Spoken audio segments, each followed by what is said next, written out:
Welcome to Citizens Forum. This is being filmed on Tuesday, September the 8th in the Memorial Arena in Victoria, BC. I'd like to start by thanking our volunteer crew and the Shaw staff that makes this program happen every week. The first part of Citizens Forum is always the Walter and Jack Show, so we'll start off. I want to talk about, I guess, what's been the big issue of the last several days.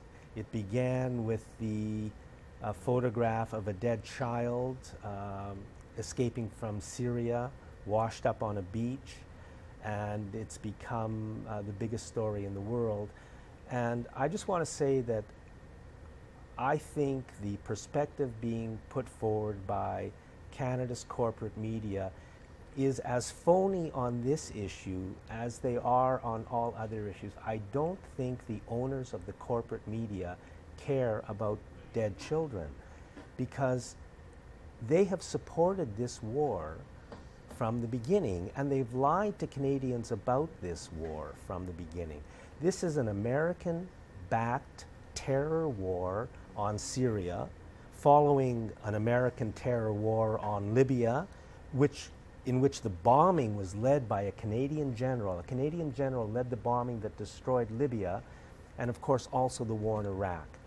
So for the media to support the people who caused these wars and never question why these wars are happening, and then to pretend to be so concerned about the deaths of the people who are escaping from the war, it almost, I don't know what to say about it, and I don't know why they're doing it, because there's been dead bodies in this terror war for years, and why have they suddenly made it the biggest issue in the world?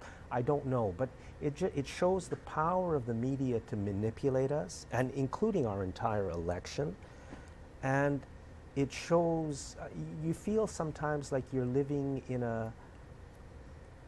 almost in a zoo where we're all controlled by these powerful forces above us and not allowed to be outside of the box, to think outside of the box, or to even talk outside of the box. Or am I crazy?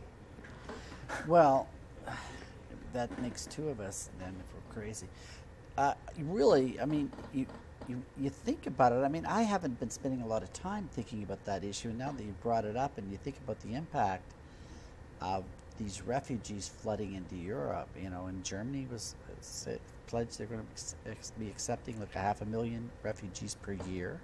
I'm not sure the number, but a huge number. Now, that could cause destabilization in Germany. You know, like you mentioned, this could be a right-wing backlash to immigration. It could cause a whole lot of social unrest in Germany. The other aspects of it globally is a sense of fear. People are worried that we're going to be flooded with refugees. What is that going to mean? Do we really have enough resources to handle that? All on not based upon facts, because all the history of accepting refugees in the long run has enhanced the country which has accepted them through the standard measurements of productivity. And that's basically how my grandparents got here. Yeah, you have a lull in a few years where you're going to have to, they're going to be adjusting and learning languages and getting educations and stuff like that. Then they become very, very productive members of society, very, very appreciative to be here and are fine citizens and all that. So the fear factor, though, I think can really be played, especially in election years. Yes. And I think that's going to be played in Canada pretty heavily. But the underlying issue is that there shouldn't be any refugees coming from Syria. Syria was one of the most prosperous countries in the Middle East. Now, yes, the government of Syria is a dictatorship, and for many years I'm sure people have been escaping from that. But this war has created, I think the number is about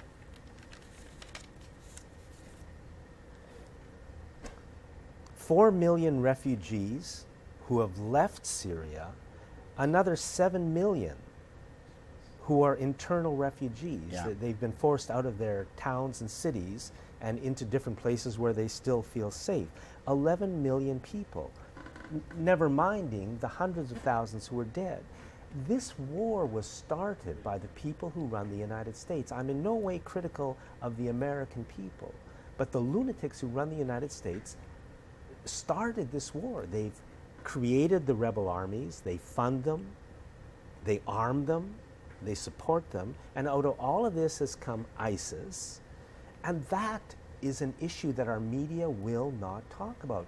And we've got to get beyond this Alice in Wonderland view of the world and the news that our corporate-owned media continues to give us. And it's like an assault. It's not one of them with another maybe asking a question.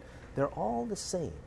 Yeah. They never tell us the truth, and it's always this, well, the truth is that yes, this boy died on the beach, and around that truth, they build their fabric of propaganda to bring us to wherever it is they want us to go.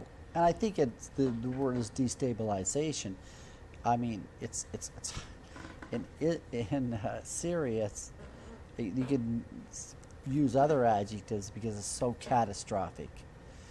But you have to look at a couple of issues. One is like who's really benefiting from this, and of course the West is benefiting from it.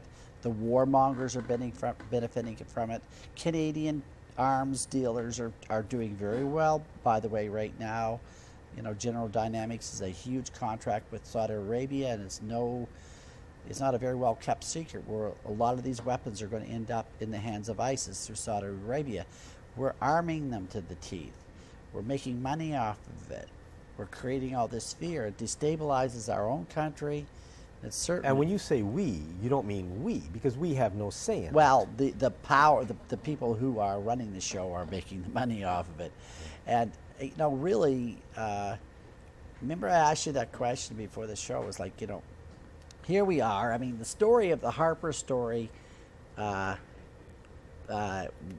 Harper created or sent Bruno Sacamani to Jordan, his private bodyguard, the CSIS agent, became the ambassador, Canadian ambassador to Jordan, and he started running an agent in Turkey who was smuggling people into Syria, and the agent was interviewed, and the Turkish government issued press releases. They had videotape evidence of the smuggling of children into Syria, right, and all by that. somebody put in place by Stephen Harper. Yeah, and yet here in the election is That's Stephen right. Harper pretending to be the one who's fighting ISIS and defending our security. It's absolutely bizarre. That's what I'm saying, is that what happens when reality slams into the myth that they are talking about? What happens to those that are aware of the lies? Every morning you get up and you just get a barrage of more lies, and it wears you down. And the rest of the public are seemingly buying in. And I don't fault in any way the rest of the public, because Yeah. for a good part of my life, I believed all of it too. I Yeah. was just, you know, I can still remember the small incident that was the first kind of glitch in the armor, and the first time I ever thought, wait a second, something's wrong here. Yeah. Well, you know, I think with the election being run right now, and all the other political parties have this pay dirt. They have this issue that would destroy a government. Which is the fact The that Harper is Harper's- linked to running teenagers to ISIS. I mean, know teenage girls are being Yeah. funneled into Syria, but nobody says it. and it's such a strange thing when the other party leaders. Now this was reported in mainstream press. Here in Canada for a day or two. That's right, but still, and their sources are impeccable. We did all the research we could on it, but there wasn't much to do. But all the sources were very solid. This is a legitimate story, and it exists in limbo when it could destroy the Harper regime permanently if these opposition parties started talking about it, but they won't do it. And that's like our whole election. The whole election is, I mean, it's almost like a fraud, because there's there's no reality. Now, Elizabeth May and the Green Party may be saying, at least clipping around the edges of these things, but they've been pushed out of the election completely. Pretty well. But the thing Even is, though I think they're going to win a couple of seats right and here. this kind of brings us into the point I've always made, and I did do some research into looking at public relations and looking at who's advising these leaders and these parties and who's helping form policy and platforms. And the same public relations firms are working for all three major parties. So they're, to me, are writing the script. And the script is this very, very close election that nobody can call. You have the Liberal leader, Justin Trudeau, taking strange positions like on Bill C-51, which is so profoundly unjust and undemocratic, and he voted in favor of it. Now we have the leader of the Liberal Party saying no, he doesn't want to form a coalition government with the NDP, when the majority of Canadians would be pretty darn happy with that. I think so. What is he talking? Well, he's not speaking from any